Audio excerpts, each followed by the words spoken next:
मित्रांनो, साधी माणसं या मालिकेच्या आजच्या भागामध्ये सत्या आता घरातील सर्वांना आवाज देतो. धूमकेतू, निरूपा, देविका आणि पंकज या सर्वांना सुद्धा. पंकज देविका रूममध्ये असतात तेव्हा पंकज बाहेर येत विचारतो की काय रे, काय झालं ओरडायला? मग आता सत्या त्याच्यावर हसतो आणि विचारतो, मी काय ओरडलोय का? मी आवाज दिलाय तुम्हा सर्वांना, असं म्हणून तो रागातच पंकजकडे पाहतो. तेव्हा देविकाला समजतं आता काही खरं नाही, कारण हा सत्या एवढा वेडपट आहे ना, रागाच्या भरात पंकजला काही पण करू शकतो आणि मारू सुद्धा शकतो. ती जरा घाबरतच सत्याकडे पाहत असते. तेव्हा पुढे आता पंकज म्हणतो, इथे कसले तमाशे करतोस रे तू? तेव्हा सत्या आता त्याच्यावर खूप हसतो आणि पुन्हा हसूनच म्हणतो की काय रे, कसला तमाशा? मी नाही तमाशा करत. तेव्हा तुला जर तमाशाच बघायचं असेल ना, तर अगोदर पैसे टाक आणि मगच तमाशा बघ. मग आता पंकज घाबरतच विचारतो, कोणते पैसे, कसले पैसे? तेव्हा सत्य आता त्याचा हात पकडतो, सर्वांसमोर घेऊन येतो आणि म्हणतो की जे तू पैसे 1,00,000 रुपये बापाचे घेतले ना, ते पैसे अगोदर टाकायचे आणि मग बोलायचं, आणि ते सुद्धा आत्ता आणि इथेच, असं म्हणून तो पंकजला धमकावतो. तेव्हा पंकज आता खूपच घाबरलेला असतो आणि मग तो म्हणतो, कसले पैसे? मग आता निरूपाने तुम्हाला फिरायला दिलेले 1,00,000 आणि अगोदर बापाकडून घेतलेले 35,00,000, हे सगळे पैसे मला हवेत, असं म्हणून आता सत्या हा पंकजवर भडकतो. आता टोटल 36,00,000 रुपये तू आम्हाला द्यायचे आहेत. तेव्हा आता देविका आता रागातच म्हणते, तो बोलला आहे ना पैसे देईल म्हणून, आणि त्याचा जॉब खरंच खूप मोठा आहे. तुझ्यासारखा असा टॅक्सी चालवून तो टिप्स नाही कमवत, असं म्हणून आता देविका ही सत्याला खूप बोलू लागते. तेव्हा रागातच सत्य आता देविकाला म्हणतो, तुला गप्प नाही बसता येत का ग? मग आता पंकज म्हणतो, मी तर माझ्या पप्पांच्या पैशांमधून फिरायला चाललोय. मग आता सत्या म्हणतो की हो, मी पण तेच म्हणतोय तुला की माझ्या बापाच्या पैशांमधून तू फिरायला चालला आहेस, ते माझे सुद्धा पप्पा आहेत, असं आता लगेच पंकज म्हणतो. मग आता कसला रे तुझा पप्पा? अरे तू त्यांना अख्खं बुडवून खाल्लंस आणि मग म्हणतोस की की माझे पप्पा आहेत म्हणून तुला लाज वाटत नाही का, असं म्हणून सत्या आता खूपच भडकतो. त्यावेळी आता पंकज म्हणतो, नाही देणार पैसे, जा काय करायचं ते. तेव्हा सत्या आता त्याच्या अंगावर धावून जातो आणि त्याची गचंडीच पकडतो. त्याला म्हणतो की पैसे द्यायचे अगोदर. तेव्हा घरातील सर्वजण आता खूपच टेन्शनमध्ये येतात, कारण सत्या आता पंकजची चांगलीच धुलाई करणार असतो. मग आता निरूपा म्हणते, त्याला सोड अगोदर, त्याला सोड अगोदर, असं म्हणून ती सत्याला मागे खेचते.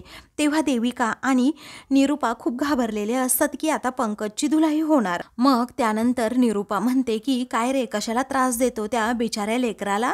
अरे ते हनीमूनला जातात तर तू जळतो का त्यांच्यावर? तुझ्या काय पोटात दुखतं का? असं म्हणून आता निरूपा खूपच भडकते. आणि एवढंच जर तुला वाटत असेल ना, तर तू सुद्धा तुझ्या बायकोला घेऊन हनीमूनला जा. अरे तू तर काय सांगलीच्या बाहेर जाणार नाही, मग तू तरी काय जाणार फॉरेनला, असं म्हणून सत्याचा ती अपमान करते. त्याच्यासाठी ना लायकी लागते, लायकी, असं म्हणून निरूपा सत्याला खूप काही बोलू लागते. तर भामटा पंकज मात्र हसू लागतो. तर देविका आता सत्याकडे पाहतच राहते, कारण आता सत्याची लायकी निरूपाने काढलेली असते. त्यानंतर निरूपा म्हणते, तू एकच काम कर, फक्त तुझ्या बायकोला घेऊन ना तू फक्त भेळपुरीच्या स्टॉलवर जा आणि हीच तुझी लायकी आहे. तू तिला तिकडे खाऊ पिऊ घाल, हवं तर पैसे मी तुला देते, असं म्हणून निरूपा ही अपमान करण्याची संधी सोडतच नसते. तेव्हा सत्य आता मोठ्या मोठ्याने हसू लागतो. तर आता तो म्हणतो, आम्ही कशासाठी जायचं फिरायला? अरे रव्या, तुला सुट्ट्या आहेत ना, म्हणजे सुट्टी मिळू शकते ना तुला? तेव्हा सर्वजण आता रवीकडे पाहतात. तर रवी म्हणतो, हो मला सुट्टी मिळू शकते. मग त्यानंतर बेस्ट काम झालं मग रव्या तुझं. तर आता रव्या तू सुद्धा तुझी बॅग भर आणि निरूपा ऐक ना, तू, बाप, मी, धूमकेतू, रव्या, आपण या दोघांबरोबर जाऊ की हनीमूनला सर्वजण. तेव्हा आता सत्याचं हे बोलणं ऐकून सर्वांना धक्का बसतो. तर देविकाचा चेहराच पडतो. ती लगेच निरूपाकडे पाहू लागते आणि याचं काय मध्येच, असं म्हणते. त्यानंतर आता निरूपा ही सत्यावर खूप हसते. मग आता सत्या म्हणतो, आमच्या सर्वांची तिकीट तू काढशील नवं? मग आता निरूपा हसतच म्हणते, अरे वेडा का खोळास तू? अरे हनीमूनला फॅमिलीला कोण घेऊन जातं बरं, असं म्हणून निरूपा आता खूपच त्याच्यावर हसू लागते. मग आता पंकज आणि देविका सुद्धा हसत असतात. तेव्हा सत्याचा पुन्हा एकदा हे त्रिकोट मिळून अपमान करतात. मग आता सत्याला अजूनच वाईट वाटतं, पण सत्या असा हरणारा नसतो. तो आता लगेच निरूपाला म्हणतो की बबड्याकडून अगोदर पैसे घे म्हणजे घे, कारण ते पैसे इकडे बापाला हवे आहेत, समजलं. त्यावेळी निरूपा अजूनच हसते आणि म्हणते पैसे नाही मिळत आता. त्यानंतर सत्य आता खूप हायपर झाला आहे सुधाकर रावांना समजतं आणि मग तो आता म्हणतो, बाप माझं बरोबर आहे की नाही. तेव्हा आता सुधाकर राव म्हणतात, अरे सत्या जाऊ दे ना, उगीच कशाला वाद घालत बसतो. मग आता सत्या म्हणतो, बाप अरे तुझ्या पैशाने हा एकटाच का फिरायला जाणार नेहमी, आम्हाला पण फिरायला घेऊन जावं ना याने. आता असं होणार नाही, जाणार असतील तर सगळे जातील, नाही तर तिकीट कॅन्सल करून पैसे पुन्हा घ्यायचे. तेव्हा आता निरूपा आणि त्याचबरोबर पंकज देविका हे खूपच रागात तिघेही सत्याकडे पाहतात. त्यानंतर मीरा आता सत्याला म्हणते, जाऊ द्यात, काय करायचंय आपल्याला. मग आता देविका म्हणते की कॅन्सल कशाला उगच तिकीट करायचं, आणि 10 तारखेला पंकजची सॅलरी होणार आहे, तेव्हा देईल की तो पैसे तुमचे तुम्हाला. तेव्हा आता पंकजलाच खूप मोठा धक्का बसतो की 10 तारखेला आता माझी कोणती सॅलरी होणार, मी तर कामाला नाही आणि कुठेच नाही, म्हणून तो आता खूपच घाबरलेला असतो. त्यानंतर देविका आता निरूपाकडे पाहते, तर निरूपा आता आपली नजर खाली करते, कारण तिला माहीत असतं आपल्या पंकजची लायकी काय आहे. म्हणजे आपला पंकज कुठे कामाला नाही, काय नाही, फक्त मी आपली त्याच्यावर पांघरून टाकते आणि माझा पंकज खूप मोठ्या कामावर आहे असं नेहमी सांगते. त्यानंतर देविका पंकजकडे येते आणि म्हणते, अरे सांग ना पंकज, तुझी सॅलरी होणार आहे म्हणून. तेव्हा सत्य आता पंकजकडे पाहून मात्र हसत असतो, कारण त्याला माहीत असतं की पंक्या कधीही हो बोलणार नाही या गोष्टीसाठी आणि तो एवढा पैसे देऊ सुद्धा शकत नाही. मग त्यानंतर सत्या म्हणतो, बबडे ऐक ना, अगं तू फक्त ना तिकडे गेल्यानंतर असे गोरे गोरे चेहरे पाहिले असतील, त्यामुळे या बबड्याचा खरा चेहरा अजून ना तुला दिसलाच नाहीये. अगं एक नंबरचा ठग आहे हो, असं म्हणून आता सत्या चांगलीच पंकजची लायकी काढतो. हा जेव्हा तुला ठगवेल ना तेव्हा तुला समजेल की तुझा नवरा काय लायकीचा आहे, असं म्हणून सत्य आता देविकाला रियालिटीची जाणीव करून देतो आणि म्हणतो की तुझा नवरा पैसे देणारच नाही. निरूपा विचार करते, मलाच आता बाजू सावरावी लागेल, म्हणूनच आता निरूपा ही पंकजला म्हणते, ऐक पंकज, तू याचं काही ऐकू नको, आत्ताच्या आत्ता जा तिकडे, तिकीट कॅन्सल कर आणि याच्या तोंडावर पैसे फेक. तेव्हा सत्या म्हणतो, हो बरोबर आहे, असंच कर, निघ अगोदर आणि पैसे घेऊन ये. पंकज आणि देविकाला आता खूप मोठा धक्का बसतो, कारण आता फिरायला जायचं नाही म्हटल्यानंतर सर्व प्लॅन हा फेल होईल, या विचाराने त्या दोघांना काहीच कळत नाही. मग आता पंकज म्हणतो, मम्मा प्लीज. तेव्हा आता सॅलरी झाल्यानंतर आम्ही पैसे देऊ की, असं देविका आता म्हणत असते. मग आता निरूपा म्हणते, सॅलरी झाली ना तर तिकीट पुन्हा काढू, परंतु आता अजिबात त्या पैशांनी तुम्ही तिकडे मालदीवला फिरायला जायचं नाही, अगोदर आत्ताच्या आत्ता याला पैसे द्या, मी तुम्हाला सांगते. तेव्हा देविका आणि त्याचबरोबर पंकजची खूपच आता कोंडी होऊ लागते. तेव्हा सत्याला मात्र आनंद होतो की बापाचे पैसे पुन्हा एकदा त्याला मिळणार. मग त्यानंतर आता सत्या हसतो आणि त्या दोघांनाही विचारतो की ऐकलं ना आता, की काय करायचंय तुम्हाला, निघा अगोदर आणि पैसे घेऊन या. तेव्हा पंकजला आता खूपच राग येतो, खूप चिड येते आणि तो दाट होट आता सत्यावर खाऊ लागतो. मग आता सत्या म्हणतो, बबड्या ऐकलं ना, तुमची मम्माच म्हटली आता की घेऊन या पैसे म्हणून ते तिकिटाचे, निघा बरं तिकडे आणि या घेऊन बरं पैसे. आता पैसे इथे आणून द्यायचे, मग तुम्हाला कुठे फिरायला जायचं असेल ना तिकडे तुम्ही जाऊ शकता. त्यानंतर आता सत्या म्हणतो, तुम्ही पुन्हा नाही आला ना तरीही चालेल इकडे, असं म्हणून तो पंकजवर पुन्हा एकदा हसतो. तेव्हा पंकजला मात्र खूप राग आलेला असतो. त्याच वेळी आता देविका ही पंकजला म्हणते की अरे ऐक ना पंकज, ठीक आहे, तिकीट कॅन्सल करायची असेल ना तर करू देत. तेव्हा पंकज तिच्याकडे पाहतच राहतो. मग आता देविका म्हणते, हो अगोदर तिकीट कॅन्सल कर आणि अगोदर पैसे आहेत ना याच्या तोंडावर फेकून मार बरं तू. तेव्हा सुधाकर राव म्हणतात की कॅन्सल कशाला उगीच तिकीट करायचं, तुम्हाला जायचं असेल तर तुम्ही जाऊन या. तेव्हा रागातच देविका म्हणते की गरज नाही आता त्याची काही, आता आम्ही पंकजची सॅलरी आल्यानंतरच जाऊ फिरायला, असं म्हणून ती आता सर्वांनाच ॲटिट्यूड दाखवते. मग आता सर्वजण तिच्याकडे पाहतच राहतात, कारण ती आता सुधाकर रावांना गरज नाही अशा मोठ्या शब्दात बोललेली असते. तेव्हा निरूपा आणि पंकज मात्र एकमेकांकडे पाहतात, कारण त्यांच्या मनात हेच सुरू असतं की मी कामालाच नाही, मग सॅलरी तरी कुठून येणार आणि मी जाणार तरी कसा मालदीवला. त्याचवेळी आता देविका ही खूपच चिडलेली असते आणि रागातच आतमध्ये निघून जाते. मग आता सत्या म्हणतो, अरे बाप, ऐकलं का, तू जर हे सांगितलं असतं ना तर यांना कधीच पटलं नसतं. त्यानंतर आता सत्या म्हणतो, निरूपा ऐक ना, अगं तुझ्या बबड्यापेक्षा ना तुझ्या बबडीमध्ये ना स्वाभिमान जरा जास्त आहे आणि तो स्वाभिमान खरंच तिच्यासाठी चांगला आहे. तुझ्या बबड्या एवढी ती निर्लज्ज तरी नाही आहे, असं म्हणून सत्या पार बबड्याची लायकी. त्यानंतर आता संध्याकाळपर्यंत पैसे लगेच घेऊन यायचे, मी संध्याकाळी माझ्या हाताने पैसे मोजणार आणि मगच बापाकडे देणार, असं सत्य आता म्हणतो आणि लगेच तेथून जातो. तर मीराला खूपच आनंद होतो, कारण सत्याने असा काही डाव टाकलेला असतो ना की सुधाकर रावांचे पैसे पुन्हा एकदा त्यांना मिळणार असतात. ते पैसे मिळवण्यासाठी मीराने जीवाचं रान केलेलं असतं. मग काही वेळानंतर सत्य आता लगेच कामासाठी निघून जातो. तेव्हा आता तो आपली गाडी जरा बाजूला लावतो आणि मीराला कॉल करत असतो. तेव्हा त्याचे मित्र तेथे जेवायला बसलेले असतात. मग आता मीरा कॉलच रिसीव करत नसते. त्याच वेळी आता तो म्हणतोय, धूमकेतू अगं काय झालं, कॉल तरी रिसीव कर ना. तेव्हा ही जेवली की नाही काय माहीत, की तशीच उन्हातानामध्ये फिरत बसली आहे काय माहीत, असं म्हणून आता सत्याला मीराची खूपच काळजी वाटू लागते. तेव्हा त्याचे मित्र म्हणतात की ए भावा, अरे जरा आमच्याकडे तरी लक्ष दे ना. अरे आत्तापर्यंत तू अगदी स्वतःचाच विचार करणारा भाऊ आमचा वहिनीच्या प्रेमामध्ये एवढा बुडालाय की त्याला काहीच दिसत नाही, असं म्हणून आता त्याचे मित्र त्याच्यावर हसतात. मग आता सत्या म्हणतो, असं काही नाही आहे. तेव्हा त्याचे मित्र विचारतात, मग कसं आहे. त्याचवेळी सत्या म्हणतो, अरे भावांनो, मी कसाही बदललेलो नाहीये, मी अगोदर होतो ना सेम अगदी डिक्टो तसाच्या तसा आहे. तेव्हा आता त्याचे मित्र म्हणू लागतात, जरा आरशात बघ तू स्वतःला.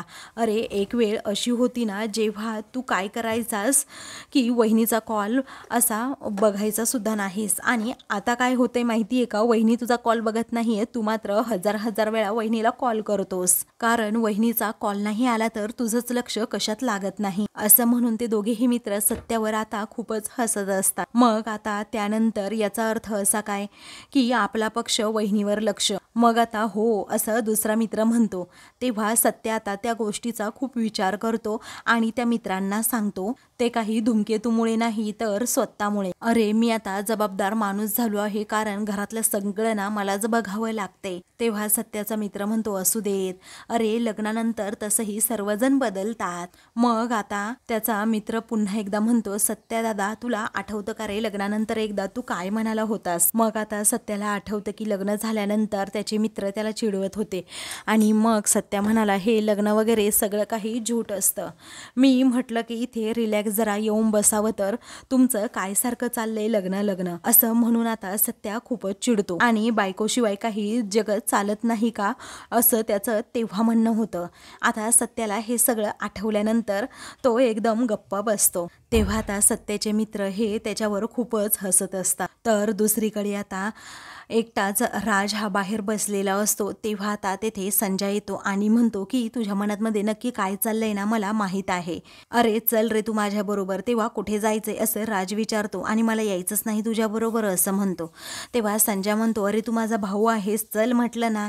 मग आता असं म्हणून तो त्याला जबरदस्तीने कुठेतरी घेऊन जातो. तर आता दुसरीकडे सत्याचे मित्र त्याला म्हणतात की आता उगच प्यायचं नाही म्हणून ग्लास उलटा ठेवायचा नाही हा, अरे तू कबूल कर ना, मीरा वहिनीशिवाय तुला करमत नाही म्हणून. तेव्हा सत्या म्हणतो, अरे तसं काही नाहीये, बायको जेवली नाही हे बघायला नको का मला, कारण शेवटी काहीही झालं तरी बायको आपली जबाबदारी असते ना. मग आता सत्याचा दुसरा मित्र म्हणतो की अरे वा वा, अरे आपण जबाबदार तेव्हाच होतो जेव्हा आपण जबाबदारीवर प्रेम करतो ना तेव्हा, असं म्हणून आता सत्यावर सर्वजण पुन्हा एकदा हसू लागतात. तेव्हा सत्या मात्र आपला आपला थोडा थोडा लाजत असतो, त्याला काहीही सुचत नसतं, कारण मित्र त्याची एवढी खेचत असतात ना की त्याला अजिबात एक शब्द देखील काहीच बोलू देत नाही. मग सत्य आता सर्वांवर ओरडतो आणि म्हणतो, अरे जरा गप्प राहा आणि इकडे तिकडे लक्ष देऊ नका, जरा गॅरेजवर लक्ष द्या, म्हणजे कसं होईल की कामावर फोकस राहील एकदम. तेव्हा सत्य सारखा सारखा जाता असं म्हणून मोबाईलकडे पाहत असतो.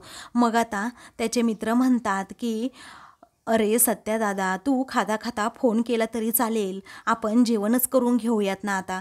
मग सत्या म्हणतो ठीक आहे, खाता खाता फोन करू ना वहिनीला. त्यावेळी आता त्याचे मित्र खूप हसतात, तर सत्या म्हणतो आता एक धपाटा घालेन. त्यानंतर सत्या जरा मीराला फोन करण्यासाठी थोडा बाजूला जातो, गाडीजवळ जाऊन तिला कॉल करतो आणि म्हणतो धूमकेतू ऐक ना. मग आता दुसरीकडे संजय काय करतो तर एका अड्ड्याच्या ठिकाणी इथे राजला घेऊन जातो आणि म्हणतो खेळ लाव, चल आपण इथे पैंज लावू. मग आता राज हा त्याच्या हातात असणारी सोमटीच फेकून देतो आणि म्हणतो की काही गरज नाही असं म्हणून तो बाहेर जातो. तेव्हा आता संजय म्हणतो फिरून फिरून याला इथेच यायचे, अरे मित्रांनो तुम्हाला माहीत नाही पण येणार हा इथे एक दिवस, असं म्हणून तो राजला पुन्हा वाईट नादाला लावण्याच्या काम करणार असतो. घरच्यांनी सांगितल्याप्रमाणे राज खरंच खूप आता चांगला वागत असतो आणि संजयला हे अजिबात पाहवत नसतं, त्याच्या डोळ्यातच हे सगळं काही खूपत असतं आणि म्हणून तो म्हणतो एक दिवस मी या राजला नादाला लावणार. राज आता खूपच रागात तेथून निघालेला असतो. त्यानंतर दुसरीकडे पंकज आणि जे तिकीट काढणारे असतात ना ते एका ठिकाणी भेटतात. ऑफिसमधील माणूस विचारतो काय हो तुम्हाला अजून तिकीट हवी आहेत का मालदीवचे. मग आता पंकज म्हणतो नाही हो, ऑलरेडी घेतली आहेत ना तुमच्याकडून, आता नाही पाहिजेत. मग तुम्हाला म्हणजे ही तिकीट कॅन्सल करून अजून वाढवायचं आहे का त्याच्यामध्ये काही, म्हणजे तुम्हाला बेस्ट फॅसिलिटीज वगैरे. त्यावेळी आता पंकज म्हणतो तसं काही नाही हो, मग तुम्हाला अजून कोणासाठी काढायची आहेत का तिकीट, असं तो पुन्हा माणूस विचारतो. मग पंकज म्हणतो ॲक्च्युली तसं पण नाही आहे.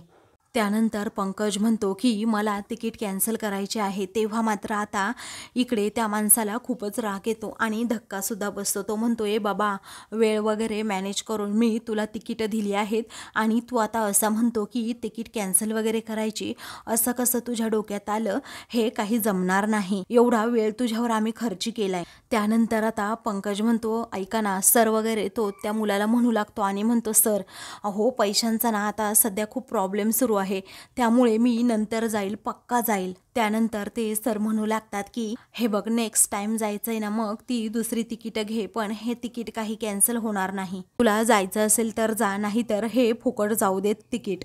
तेव्हा आता पंकजला मोठा धक्काच बसतो. तेव्हा पंकज आता म्हणतो की नाही नाही हो, माझा जॉबसुद्धा गेला आहे, माझ्याकडे जॉबसुद्धा नाही आहे, घरी पैशांचे खूप वांदे झाले आहेत, घरातील सर्वजण माझ्यावर खूप ओरडत आहेत की पैसे घेऊन ये अगोदर म्हणून, कारण घरात पैशांची गरज आहे, असं म्हणून पंकज त्या सरांच्या हातापाया पडतो. तेवढ्यातच आता मीरा ही मागे उभी असते, तिला आता कोणाचा तरी फोन येतो. मग आता मिलिंद दादाचा तिला कॉल आलेला असतो. ती म्हणते मिलिंद दादा अहो मी पोहोचले आहे या ठिकाणी, परंतु ते कुठे दिसेनासे झाले आहेत. तेव्हा मीरा आता फोनवरच बोलत असते आणि मी तुमच्यासाठी थांबते इथे, वाट बघते, असं म्हणून फोन ठेवते.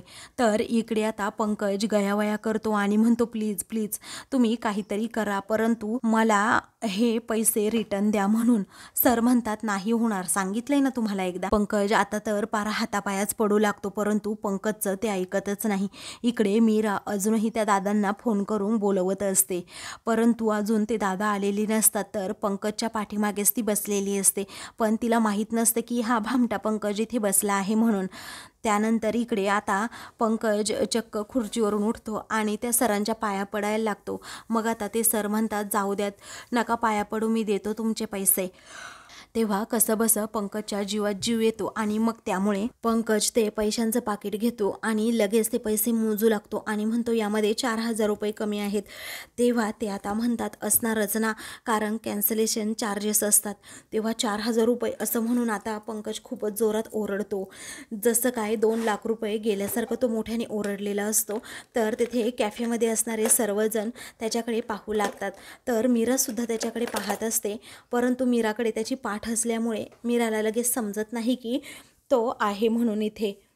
तेव्हा पंकज आता खूपच घाबरलेला असतो. त्याला काय करावं सुचत नाही, कारण 4,000 रुपये एक्स्ट्राचे कुठून आणावे हा प्रश्न त्याला पडतो. तर आता मित्रांनो, पुढील भागामध्ये पंकज घरी पैसे घेऊन येतो.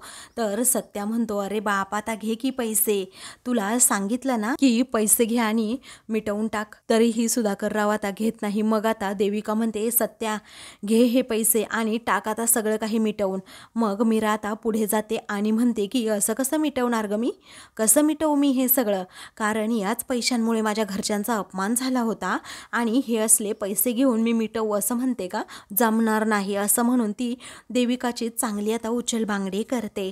तर आता मित्रांनो, पुढील भाग पाहण्यासाठी चॅनलला सबस्क्राईब करा.